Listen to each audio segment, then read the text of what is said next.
Je m'appelle Pascal, je suis apicultrice amateur. J'ai été infirmière pendant de nombreuses années. J'ai hérité d'un petit bout de campagne à Aix-en-Provence, à Puricar très exactement. Et je me suis dit, qu'est-ce que je peux faire de ce bout de campagne? Je ne suis pas du tout agricultrice et j'ai pas assez de terrain pour vraiment développer quelque chose de productif. M'est venue l'idée de peut-être m'intéresser au monde des abeilles. Je me suis dit, ça va pas être si compliqué, mais je savais absolument pas où je mettais les pieds. Alors en fait, j'ai décidé de me lancer un petit peu par hasard parce que j'ai fait un stage à la Maison de la Biodiversité à Manosque. Il y a eu 2 week-ends d'initiation et ça m'a tout de suite passionnée, mais vraiment passionnée. Donc mon petit bout de campagne, il est tout près d'une grande maison familiale où il y a beaucoup de fenêtres et de fenêtres inoccupées. Donc à force d'en parler, on m'a dit, ah, mais Pascal, il y a justement un essaim, on était au mois d'avril, dans une fenêtre, viens. Bon, mais moi, à l'époque, j'en parlais beaucoup, mais je ne savais rien. Et donc, ça m'a obligée à prendre des contacts. J'ai contacté SOS Abeilles, donc c'est un service d'apiculteurs bénévoles qui vient déquiller des essaims qui sont gênants pour les gens. J'ai appelé une personne qui est venue, qui m'a montré comment on faisait. Je me suis fait prêter une combi. Et puis après ça, on m'a dit, ah, mais si vous voulez, je vous le garde. Mais hop, hop, hop, il faut commencer à acheter du matériel, des ruches. Et voilà, j'ai commencé comme ça, donc avec un essaim impromptu qui est arrivé dans une fenêtre voisine. Et puis j'ai été obligée de me jeter à l'eau.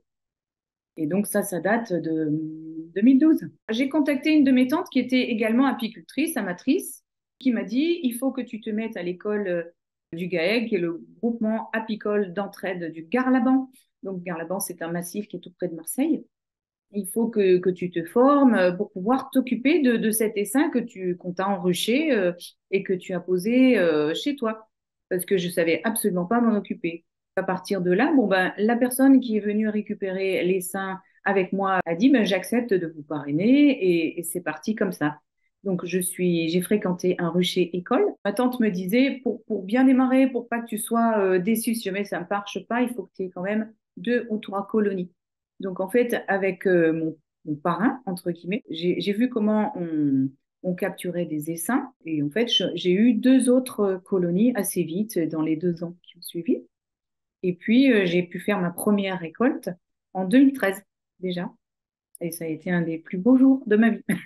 Ce que nous récoltons, c'est vraiment un cadeau parce que ça veut dire que la saison a été porteuse, ça veut dire qu'elles ont bien travaillé, ça veut dire qu'elles ont manqué de rien. Et c'est un matriarcat en fait, hein, parce que donc il y a une seule maman, une seule reine qui est capable à la belle saison de pondre en à peu près 2000 œufs par jour. L'essaimage saisonnier, enfin qui est logique hein, pour une colonie surpeuplée, ça vient soit bon ben d'un inconfort, on va dire, de la reine, soit qu'elle est au bout de sa vie. Une reine, ça vit plus longtemps que les abeilles, entre 2 et 5 ans. Et en fonction de cela, la colonie va essaimer. Il y a un petit peloton qui s'en va pour laisser la place. Donc, il y a un mot d'ordre qui est donné de façon collégiale dans la colonie pour sortir de la ruche et trouver un autre endroit, une autre crèche, quoi. Donc, il y a au minimum 20 000 abeilles qui partent dans les seins.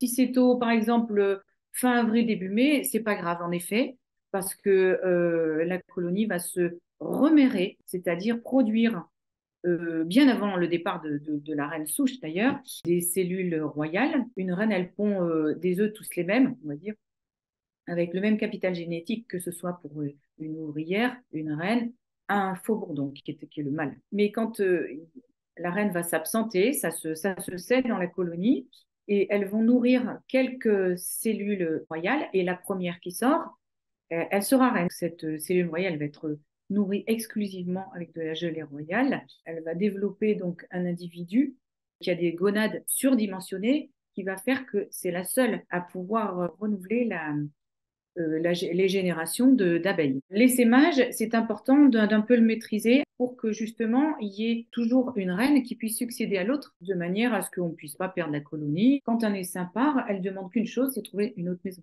Donc elles sont complètement open. Quand moi je suis en train de m'occuper de mon jardin et que je vois une boule noire, je sais que c'est un essaim. Donc je pose ce que je fais, je vais vite m'habiller et puis je propose quoi.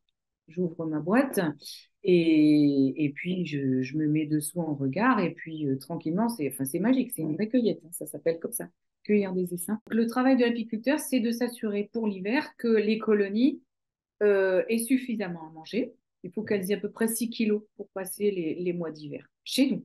Et ça veut dire que les endroits en Haute-Savoie où il y a de la neige jusqu'en avril, il va falloir que l'apiculteur nourrisse, c'est-à-dire ouvre le compartiment, le nourrisseur, et mette de la pâte de fructose, du candy pour qu'elle puisse quand même se développer malgré le manque de ressources qui sont tardives dans ces régions-là, mais chez nous, c'est pas le cas. Voilà pour la saison d'hiver. Comment est-ce qu'on sait qu'une colonie redémarre à la sortie de l'hiver? C'est-à-dire que la reine s'est remise à pondre. On peut voir au fond des cellules qui sont vides des tout petits grains de riz réguliers, un par cellule. Ça, c'est du couvain frais. Et puis du couvain operculé. Les abeilles ont nourri, ont donné de la nourriture à l'embryon pour qu'il se développe. Il met 3 semaines, comme tous les œufs dans la nature. Il y a plusieurs métiers dans la vie d'une abeille, donc les butineuses, les cirières, les nourricières, les gardiennes. La belle saison se termine avec la dernière récolte. Et ici en Provence, elle peut se terminer, bon, selon les endroits, mi-septembre, quoi. La deuxième partie de l'année, qui est donc l'année qui prépare à l'hiver, il faut traiter contre le varroa. C'est un parasite qui est gros, pour vous donner l'échelle, c'est à peu près comme si vous aviez un petit sac à dos sur vous qui vous pompe votre substance sanguine. Ces parasites naissent avec les abeilles, se développent 4 fois plus vite que les abeilles et vraiment habitent dans les colonies.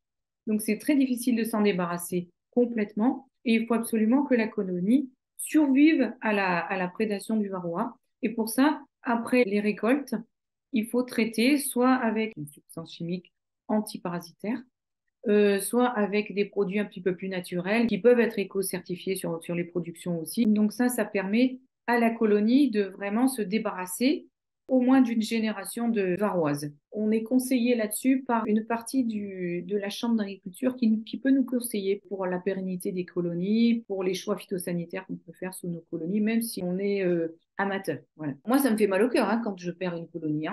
C'est sûr qu'avec tout ce que on donne comme travail, comme attention, et puis c'est une passion, et puis on finit par s'y attacher comme n'importe quel animal. Est-ce qu'il y a un avant et un après dans mon comportement par rapport à la découverte et à la pratique de l'apiculture? Bien sûr, parce que je connais beaucoup plus de choses qu'avant par rapport à l'environnement. Par exemple, le lierre. Pour nous, le lierre, quand on habite la campagne, c'est un prédateur des arbres. Clairement, c'est un prédateur des arbres. Moi, j'ai été élevée comme ça. Les lierres, il faut enlever le lierre des troncs d'arbres parce que c'est vrai, ça étrangle. Le lierre, ça finit par étouffer les arbres. Mais la pollinisation sur le lierre, elle dure 6 semaines. Donc, c'est une énorme ressource pour les abeilles. Donc, il ne faut pas éradiquer le lierre. Donc, voilà, mon comportement, il a été modifié. Voilà, je donne un exemple. Il y a sûrement, il y a plein d'autres choses par rapport à ce que je ne connaissais pas avant.